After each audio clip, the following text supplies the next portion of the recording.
Welcome back. We're continuing to talk about tone, and we're going to get right into how we control that in exposure. Let's get going. The visual element of tone, also known as value, is another important tool that we must be aware of in constructing our pictures. This aspect is primarily related to darkness and lightness in the scene itself, and in the ways the photographer can make the scene appear. If the overall tonal value of your photograph is dark, what meanings does that lead the viewer to consider? What special things can a generally dark scene convey that other tonal values cannot? Does a picture like this one convey the promise of a new day, or the doom and gloom that is always lurking in the foreground or background of life? In this photograph of a hillside cluster of houses on the island of Santorini, when we were sailing into port in the early morning, the sun had just risen recently to the east, but had not yet gotten high enough to directly light this part of the island.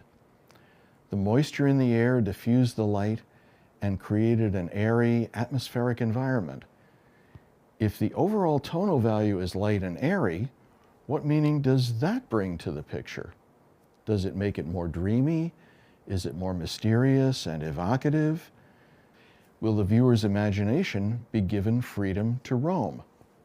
Whether the overall tonal values of a photograph are light or dark, the visual element of tone conveys a particular set of messages to the viewer. As with other visual elements, we need to choose how much or how little to emphasize this element based on what our goals are for the message we want to communicate. In this photograph of a narrow canal in Venice, with a gondola parked under a lamp at night, the murky atmosphere gives a very different tone to the scene. During the day, the scene is a bustle of activity with tourists, merchants, and of course, the bright Venetian sun creating a light contrast. The vast majority of photographs of Venetian canals and gondolas that I've seen are made during the day, and I've made plenty of them myself. But why photograph only when the normal tonal values are present? One of the creative approaches you might enjoy most is finding opportunities to use tonal values opposite of the norm to create new insights for viewers, new ways to see subjects that reveal something more. Hadrian's Arch in Athens is photographed all day long by tourists who are visiting the area of the temple of Olympian Zeus. When I went back at night, I was the only person there. What I was able to capture was an image which mixes the hustle and bustle of the modern city and the remnants of the old, infused with a mystery that only comes from a dark overall tone at night. Is there a landmark you take for granted in your part of the world that is photographed often? Is there a message you can convey through an imaginative use of the element of tone? Of course there is. In addition to trying to creatively respond to the tones that are in the scene, as photographers, we can change the tones themselves simply by changing the exposure settings on our cameras to increase or decrease the amount of light that can affect the sensor or film. We can make the same things appear lighter or darker. Here, the sky is as close to normal in tonal range as I could record it, with the curious circular rainbow hovering above me in the sky while I was on a job in the Bahamas. In this version, the amount of exposure to light in the camera was increased by using a slower shutter speed. The sky is brighter and verges on becoming an abstraction completely unrelated to the original subject matter. In this version, less light than normal was allowed to affect the sensor by using a faster shutter speed, with the result being a darker sky, perhaps a stronger statement about the rainbow colors, but also creating a mysterious mood. Here are 3 more pictures, this time of a soccer ball half buried in snow that a dog has had some fun playing with. The differences in tones in each picture result from changes in exposure of what we refer to as one stop each. The phrase one stop simply means either doubling the amount of light that will hit the sensor or cutting that amount in half, accomplished by changing the f-stop or the shutter speed settings. Would you agree that the picture in the center is what most of us would call the normal exposure?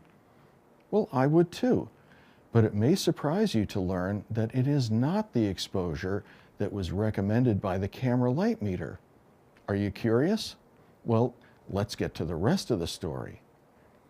Even though this lesson is primarily about the visual element of tone, I feel it's important to add a little technical information at this point to help you understand not only the artistic aspect of tone, but also how we can control it in photography, and how, if we do not understand how our camera's light meter works, it can get out of control. I know Professor Sullivan has covered exposure with you, but we're going to go over it a little bit more here.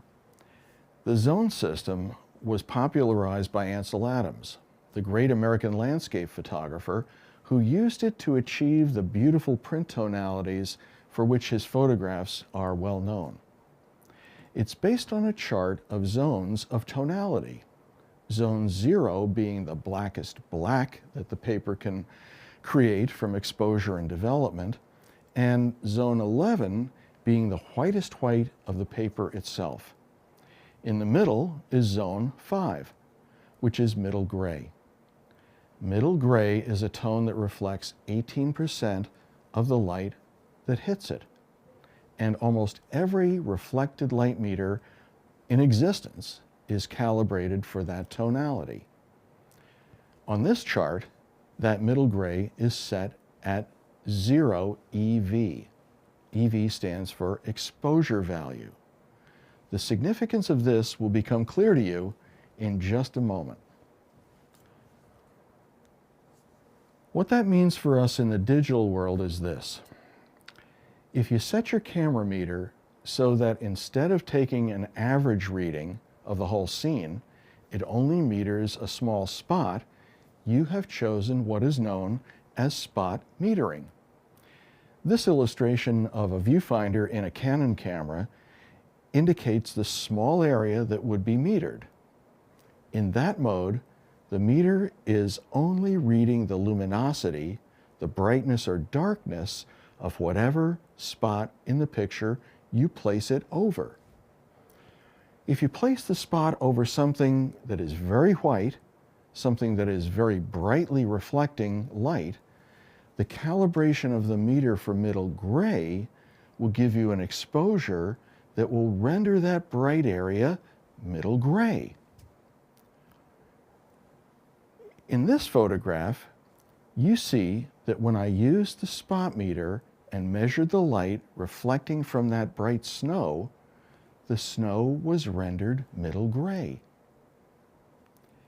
In this photograph, I increased the exposure by a factor of +1 exposure value, overexposing compared to what the meter was reading by decreasing the shutter speed from 1/800th of a second to 1/400th of a second. For each plus or minus number you adjust your exposure using the exposure value scale, also known as EV, you double or halve the amount of light that will hit the sensor. In this photograph, I chose EV +2, and that slowed the shutter speed again, this time from 1/400th of a second to 1/200th of a second. This picture is the one that I would consider normal for the tones in the scene. You're probably either remembering a similar lesson on adjusting exposure in courses 1 and 2, or wondering how you can make the same adjustments to control the tones of your own pictures if you've forgotten those lessons, or you just joined the specialization with this course. That's why I'm reviewing this technical information now, so you can creatively adjust the tones in your photographs as you respond to the tones in each scene as necessary. Let's take a look at this chart more closely. On the left side, you'll see exposure value adjustments that we might make if we start off at 0 EV by metering something that is actually a mid-tone. And certainly both middle gray and green grass are a good place to start. The chart will help you visualize what things are various shades of gray lighter or darker than middle gray. For example, a lighter blue sky is about 1 EV lighter than middle gray. In all of these progressions, the change from one level of gray to another, whether moving lighter or darker, is the change of doubling or halving the amount of light that will hit the sensor. On all but the simplest digital cameras, there is a way to purposely over and underexpose the picture to adjust for the meter being fooled by extreme lighting conditions. Unless you want your pictures to be darker than normal, while that can be a creative stance that a photographer might take, you'll want to be able to achieve the range of tones that are normal if that's what you want. Now, on many cameras, it will be indicated by a little scale like the one you see in the center of this image. This is what a person using a Canon 5D Mark II camera might see in their viewfinder, with the exposure combination on the left, 1/250th of a second at f5.6, and the ISO of 100 and the frame number of 78 on the right. In the middle is the scale I referred to, with an arrowhead shape in the center and plus or minus signs and numbers left and right.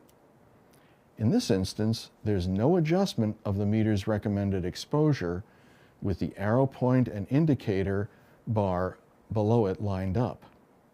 If that lower indicator bar were moved to the left, it would indicate that the photographer was purposely underexposing the picture. If it were moved to the right, it would mean overexposure was being ordered. You will need to review your own camera manual to determine where your EV scale is and how to adjust the exposure. Here's a range of photographs made of my iPad cover suspended above the snow. Each picture in the line above at +1 EV or -1 EV from the adjacent frame left or right. Your understanding that these kinds of changes in overall tone are possible and that they are yours to control is critical to becoming a successful photographer, not only to record normal tones, but to make creative use of tone as well. So take all the artistic and technical information about tone into account as you create your pictures, but be aware that the overall tones, the darkness and lightness of the scene are yours to decide.